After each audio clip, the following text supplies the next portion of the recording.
I have the urge to talk about goals.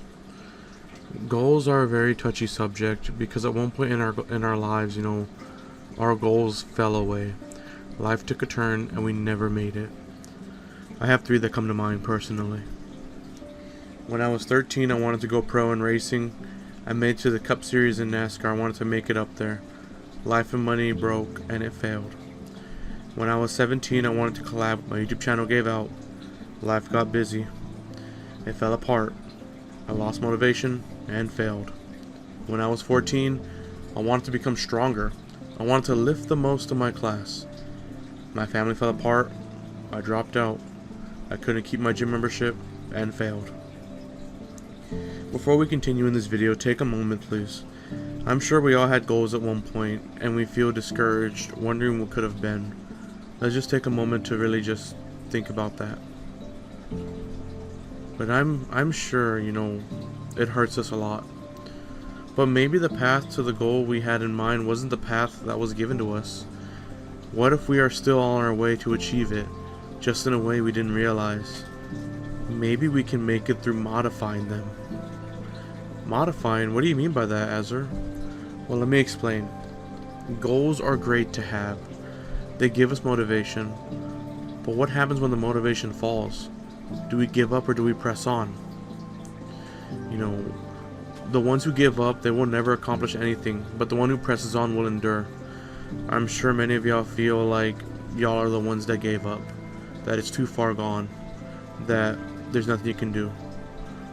I want to change your mind on that and help you revive those goals of yours that you had at one point. And this is my way of doing that. Your goals are not over yet.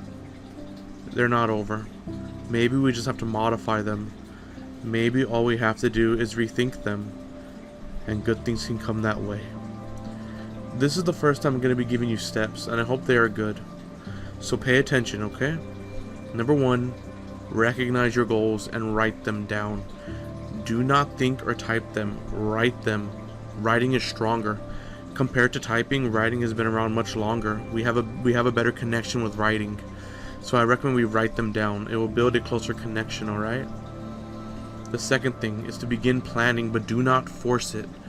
Plan your goal. How do I make it? What do I do? What do I need? If you cannot figure it out right now, do not shelve your goal. Do not just say, I give up. It's obvious it's not going to work. No. Take a deep breath and keep it in mind, but don't stress over it. When you start to stress and you want to get it done right away, you will begin to make rash and bold decisions that could hurt you. And in that moment of stress, in that moment of anxiety, you will begin to think that those rash ideas are the right ideas. But by the time you realize they are rash ideas, it's too late. And you've already went ahead and put them into play. Don't stress over your goals. These are long term. These aren't meant to be immediate. And I'll get into that soon. Number 3. This is the most important one right here.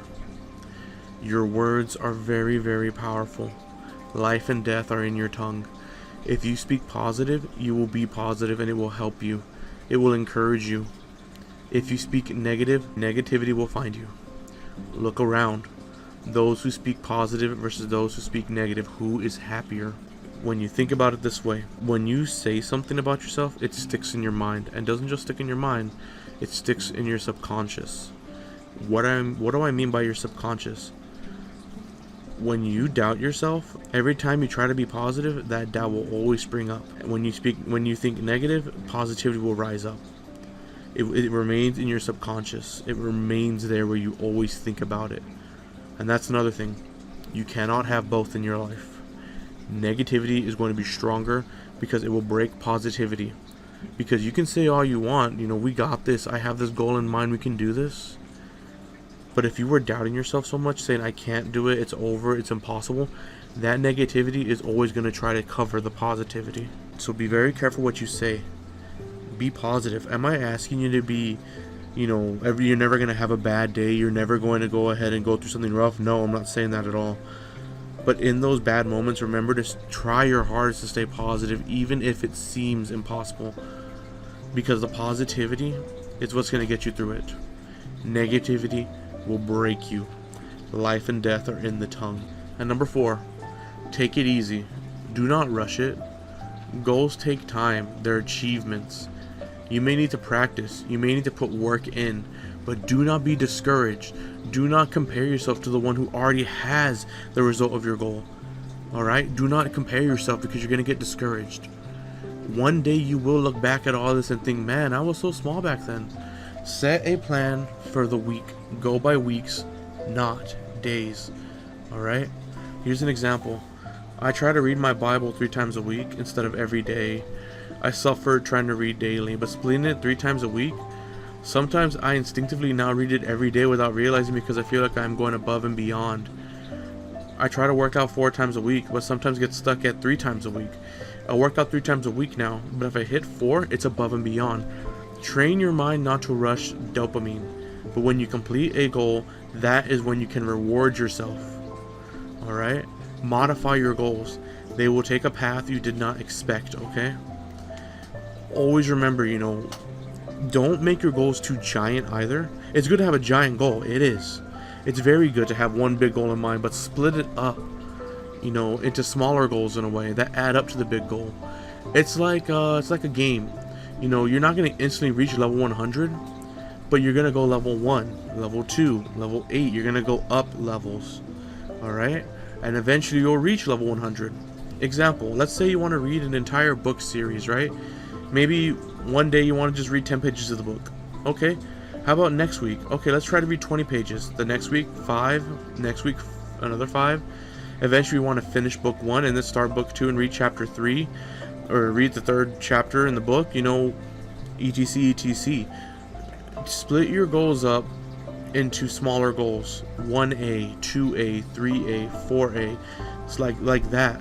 So that way you're not rushing to get the big goal, but you're working your way up towards the big goal, okay? Eventually you'll feel that you will finish that book series and feel accomplished, alright? Another thing I want to mention here, okay? Sometimes our goals get sidelined. Sometimes life sidelines them. But that's what my last video was about, consistency. You may become inconsistent, but remember, consistency is in the inconsistency. You can't spell inconsistent without consistent.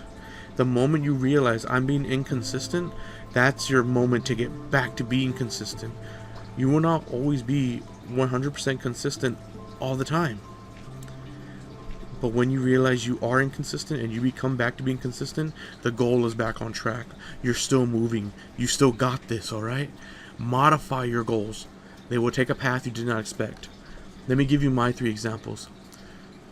When I wanted to go pro and the money dried, I thought it was over. But then I found sim racing and took that up instead. I became pro that way. I'm not fully pro, I would say, all the way yet. But I found a fun hobby in sim racing and I'm good at it now. I'm able to go ahead and keep up with the big boys at that. Or I didn't think I'd become the strongest in school. But when I played football with my peers before I left, I became a strong lineman and became one of the strongest that way. I wasn't working out, but instead in the gym, during gym class, we were doing drills, we were doing exercises, we were doing running, we were doing a lot of that stuff. And I got stronger that way. I didn't even realize it until the final day before I left school, and we had the championship game, as we called it. It was between students and peers, and I was one of the best linemen they had, and we won. I didn't realize. That's what I mean. Sometimes your goals are in a way that you just never thought about. Maybe you're still working on them. And number 3, this is the biggest one, the one that seems so far out there. Truthfully, it's still being worked on, and one day I'd love to collab with her. I'd love to collab with the big ones, like Project Melody, Carson, Jelly Star. I'd love to collab with all of them, but I realize if I do, it's going to be a long ways, and it may or may not happen. However, for now, I can focus on my growth first, and if God wills it, one day I can collab with them. But I could still find others to collab with, like my friends, enjoying time with them. It takes time. We always need to look at the positive situation in everything, because even in the negative there is positive. Yin and yang. In the positive there's negative, in the negative there's positive. But the positive, no matter what, when you put positivity in your life, When you aspire and you don't give up, your life will be better for it, I assure you. Maybe right now you're in a rough pit right now, in a valley. But you know what you can do? In that valley, it's a time of reflection. In that valley, it's a time of growth. No one is forged in easy times. Easy times make weak people. But strong times, rough times, make strong people. So stand firm. Hold yourself up. The battle is not over.